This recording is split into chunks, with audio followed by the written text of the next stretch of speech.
Di episode sebelumnya diceritakan Chen Ping melakukan detoksifikasi untuk mengeluarkan racun dengan cara aneh, tapi itu membuat Tuan Kota Sun marah. Apa yang sebenarnya terjadi? Ikuti kisah selanjutnya. Hanya mencoba menghilangkan racun dari darah Nona Sun, hanya merangsang saraf Nona Sun, dan membuat darahnya mendidih. Itu saja, racun di tubuh Nona Sun telah dihilangkan. Dia tidak akan mendapat masalah apapun di masa depan. Liu Suiyi, jika kamu berani tidak menghormati Tuan Chan, jangan salahkan aku karena bersikap kasar. Luo Zai memandang Liu Suiyi dengan tatapan marah. Liu Suiyi melihat Luo Zai marah. Jadi dia menahan diri dan berkata, "Adik perempuan, seorang biksu manusia, mengapa kamu begitu takut padanya? Jika berada di tempat lain, kamu akan takut pada biksu manusia. Ini adalah gunung iblis. Kami mengapa kamu takut padanya? Saudara senior Liu, ayo pergi."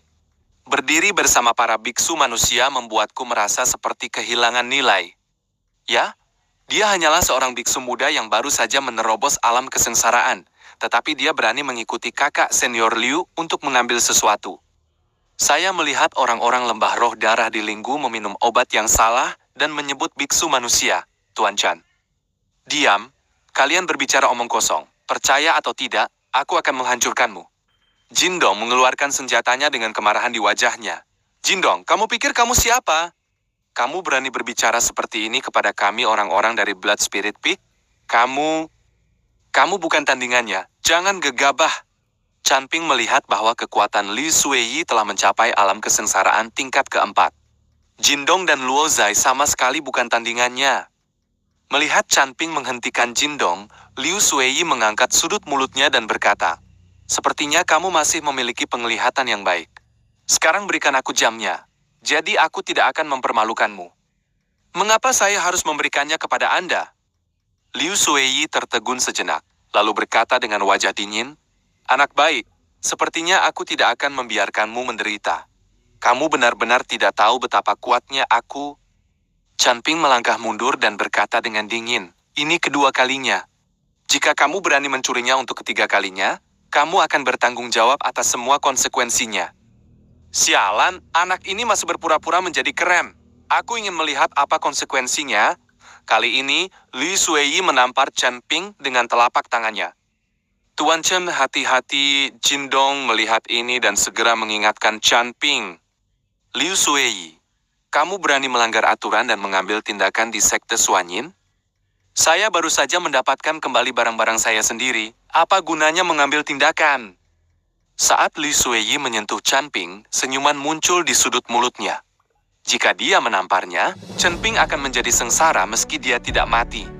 Jika dia berani mengikutinya untuk mencuri barang, ini akan menjadi takdirnya.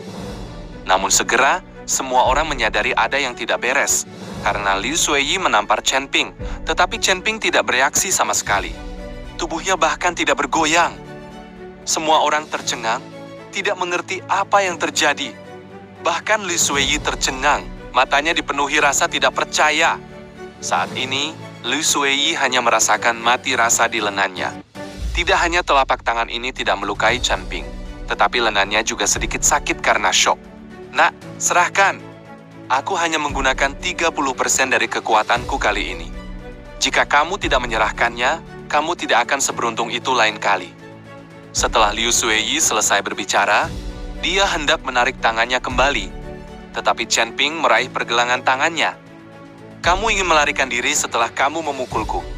Bagaimana bisa ada hal yang begitu baik di dunia?" Setelah Chan Ping selesai berbicara, dia tiba-tiba mematahkan pergelangan tangan Liu Suiyi dengan tiba-tiba dengan paksa. "Ah!" Liu Suiyi berteriak dan terhuyung mundur beberapa langkah. "Kakak senior, anak baik, jika kamu berani menyelinap ke arahku dan mematahkan lenganku, aku akan mencabik-cabikmu dan membunuhmu. Berhenti, kamu sangat berani. Kamu berani menyerang Sekte Suanyin kami. Kamu tidak menganggap serius peraturan kami. Penatua Lu, orang ini menyela lenganku. Sekte Suanyinmu perlu memberiku penjelasan. Dialah yang memukulku lebih dulu. Apakah kamu tidak tahu aturan Sekte Suanyin? Dan kamu berani menyakiti orang? Dia memukulmu lebih dulu? Apakah kamu terluka?" karena tidak ada yang terluka. Bagaimana kamu bisa membuktikan bahwa dia yang memukulmu lebih dulu? Anda harus tahu bahwa dia adalah biksu tingkat 4 di alam kesengsaraan, dan Anda hanya alam kesengsaraan tingkat pertama. Penatua Lu, Liu Shuei lah yang melakukannya pertama kali. Saya dapat bersaksi. Kalian berdua berbicara omong kosong. Jika aku bertindak lebih dulu, anak ini akan mati atau tidak berguna sekarang. Aku hanya ingin mendapatkan kembali apa yang menjadi milikku. Sekarang kamu segera ikut denganku dan dipenjarakan sementara sampai pemimpin sekte menyelesaikan pertemuan untuk mengambil keputusan. Tidak, Tuan Chan tidak bisa mengikutimu. Jangan mengandalkan fakta bahwa kamu berasal dari lembah roh darah. Jangan, saya tidak menganggap serius peraturan sekte Suanyin kami. Jika kamu memblokirnya, kamu akan dikurung bersama biksu manusia ini. Dan kamu akan marah setelah mendengar ini. Apakah sekte Suanyinmu begitu acuh tak acuh? Sudah kubilang, dialah yang menamparku lebih dulu. Aku hanya membela diri. Apakah kamu menganggapku sebagai anak berusia 3 tahun? Jika dia adalah biksu tingkat 4 di alam kesengsaraan, jika dia menamparmu lebih dulu, kamu pasti sudah cacat sekarang. Belum lagi dia adalah biksu tingkat 4 di alam kesengsaraan. Bahkan jika Anda, master alam kesengsaraan tingkat 5, menampar saya masih bisa menolak. Nah, kamu gila sekali. Kamu berani mengatakan hal seperti itu kepada Penatua Lu. Penatua Lu, cobalah menampar wajah anak ini. Jangan sampai dia menjadi sombong dan memandang rendah kami para penggarap iblis. Meskipun para penggarap iblis kami telah diburu di mana-mana oleh biksu manusia mereka dalam beberapa tahun terakhir, dan ruang kultivasi kami telah dikompresi, kami belum pernah mencapai kondisi yang tak tertahankan seperti itu. Wah, ini yang kamu katakan. Jika kamu bisa menerima tamparanku, itu akan membuktikan bahwa kamu tidak berbohong. Tuan Chan, jangan khawatir, aku terukur. Wah, kamu yang meminta ini. Dengan begitu banyak orang yang bersaksi. Jika kamu mati, itu tidak ada hubungannya dengan sekte Suanyinku. Tentu saja, jika saya mati, saya pantas mendapatkannya, dan saya tidak akan menimbulkan masalah pada sekte Suanyin Anda. Ayo kita lakukan. Nah, saya beritahu Anda, meskipun saya tidak menggunakan seluruh kekuatan saya masih menggunakan lebih dari 80% kekuatan saya. Anda memang kuat secara fisik. Penatua Lu melihat bahwa semua orang di sekitarnya sedang menonton. Jadi dia mengerahkan aura di tubuhnya, dan aura alam kesengsaraan tingkat kelima mulai meledak. Penatua Lu mengedarkan napasnya dan menampar Chan Ping dengan telapak tangannya. Pada saat ini, hati semua orang berdebar-debar. Bang, Penatua Lu menampar dada Chan Ping, kekuatan besar menyebabkan Chan Ping gemetar dan mundur beberapa langkah. Chan Ping merasakan tubuhnya berputar, seteguk darah mencapai tenggorokannya. Dan dia dengan paksa mendorongnya kembali. Saya setuju. Semua orang menatap Chan Ping dengan tatapan kosong, mata mereka penuh rasa tidak percaya. Tuan Chan, Anda hebat. Penatua Lu, kamu terlalu baik. Jika kamu menggunakan seluruh kekuatanmu, anak ini pasti akan mati. Saya pikir kamu bahkan belum menggunakan setengah dari kekuatanmu. Penatua Lu, apakah kamu masih ingat perjanjian yang kita buat tadi? Tentu saja. Kamu memukul seseorang terlebih dahulu. Jika seseorang mematahkan lenganmu untuk membela diri, itu adalah tanggung jawabmu. Jadi menurut aturan, kamu harus meninggalkan sekte Suanyin kami sekarang. Penatua Lu, saya datang bersama guru saya Anda. Saya tidak peduli dengan siapa Anda datang. Jika Anda melanggar peraturan, Anda akan pergi. Kamu sangat berani. Siapa yang ingin mengusir muridku?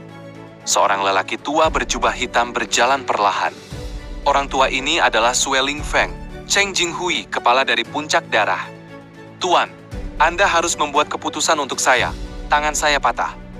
Siapapun yang mematahkan lengan muridku, berdirilah atas inisiatifmu sendiri. Jangan tunggu sampai aku marah. Nak, segera datang ke sini dan berlutut untuk meminta maaf kepada muridku. Mungkin aku bisa memaafkanmu. Kamu berani berbicara kepadaku seperti ini? Dia tidak bisa menahan perasaan marah di dalam hatinya. Dan aura alam kesengsaraan tingkat 8 ditekan langsung ke arah Chan Ping. Biksu manusia kecil, saya tidak berharap kamu menyembunyikan kekuatanmu. Saudaraku, aku tidak peduli siapa yang menyerang lebih dulu. Sekarang muridku terluka. Dia harus berlutut dan meminta maaf. Ku bilang, Tuan Chan adalah tamu terhormatku. Jika ada yang menyentuhnya, jangan salahkan aku karena bersikap kasar. Adik laki-laki, Tuan Chan adalah tamu terhormat saya. Bukankah terlalu berlebihan bagi Anda untuk melakukan ini? Selain itu, dia adalah biksu tingkat 4 di alam kesengsaraan. Lengannya dipatahkan oleh Tuan Chan, seorang biksu yang baru saja melangkah ke alam kesengsaraan. Dia masih berani meminta maaf. Siapapun yang menyebabkan masalah bagi Tuan Chan harus melewatiku dulu. Tuan Chan, apakah Anda baik-baik saja? Saya dengar seseorang membuat masalah bagi Anda? Gui Lao, saya baik-baik saja, tetapi seseorang hanya ingin saya melakukannya berlutut dan minta maaf. Cheng, apakah kamu yang meminta Tuan Chan untuk berlutut dan meminta maaf? Kamu pikir kamu ini siapa? Beraninya kamu meminta Tuan Chan untuk berlutut dan meminta maaf? Saya pikir kamu tidak ingin tinggal di puncak Zuling lagi. Omong kosong, aku masih ingin memanggil Tuan Chan Lao. Leluhur, kamu berani meminta leluhurku untuk berlutut dan meminta maaf kepadamu. Apakah kamu percaya bahwa aku akan mati bersamamu sekarang? Kesalahpahaman, ini semua adalah kesalahpahaman. Diam, kamu. Master alam kesengsaraan tingkat 4. Tanganmu dipatahkan oleh Master alam kesengsaraan tingkat pertama, dan kamu masih berani mengatakannya. Tuan Chan tidak tahu. Faktanya, kami dan Tuan Gui sudah saling kenal sejak kecil. Kedua sekte kami tidak berjauhan saat itu, dan kami sering berkomunikasi satu sama lain. Dan adik laki-lakiku sudah saling kenal sejak dia masih kecil. Ini mungkin bayangan di hatiku yang tertinggal sejak kecil. Seluruh Gunung Tianmo tahu bahwa adik laki-lakiku selalu gemetar saat melihat hantu. Sepertinya bayangan masa kecil ini sulit dihilangkan. Ji-yun, berikan uangnya kepada orang lain. Tuan Chan, ada apa? Oh, tidak apa-apa. Tuan Chan, apakah kamu melihat apa yang spesial dari jam ini? Jam ini hanya diukir dari batu kio. Meskipun terlihat hidup, tidak ada yang istimewa darinya. Saya ingin mengunjungi Paris, New York, dan Tokyo suatu hari nanti.